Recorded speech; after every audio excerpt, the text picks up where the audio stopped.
I'm Joseph, the boy who never knew that beautiful dreams could be the beginning of the darkest nightmares. I remember that morning in the land of Canaan so clearly. I looked at the face of my father, Jacob, and saw a love that overflowed, a love that was my ultimate refuge and safety.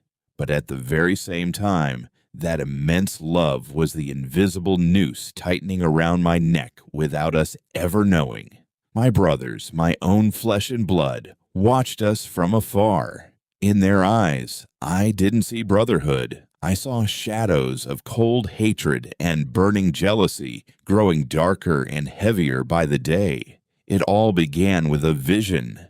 11 stars, the sun and the moon, all bowing down before me in perfect submission. When I whispered this sacred secret to my father, he trembled with deep fear for me. He looked into my eyes and said words that would echo in my soul for eternity. "Oh, my son, do not relate your vision to your brothers, lest they contrive against you a deadly plan."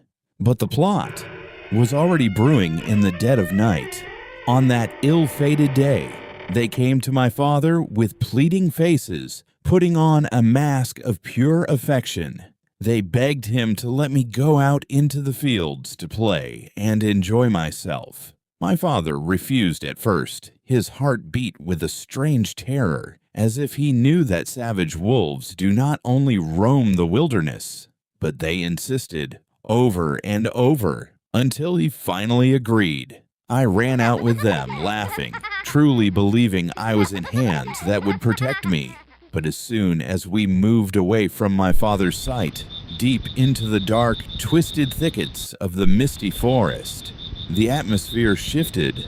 The masks fell away. Their laughter turned into heavy stone-cold stares. The air grew freezing cold. Suddenly, they grabbed me. I screamed.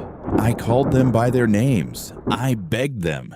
I reminded them of my father, of our shared blood. But there was only a decommissioning silence. In their eyes, a sentence of death had already been passed. One wanted to spill my blood on the dirt, while another suggested getting rid of me without a trace. They dragged me brutally toward the edge of the pit, that dark, forgotten stone well, where time itself stood still. They cast me into the depths of the well. As I fell down into the crushing darkness, the last thing I heard was the fading echo of their cold laughter. They left me to a cruel fate, completely unbothered that they left behind a broken-hearted father whose soul would shatter for years to come. They returned to him under the cover of night, holding my shirt stained with false blood, weeping and telling him a wild wolf had devoured me. They went to sleep, thinking their plan was perfect,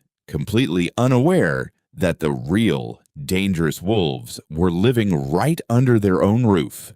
But here, at the pitch-black bottom of this well, my true story began.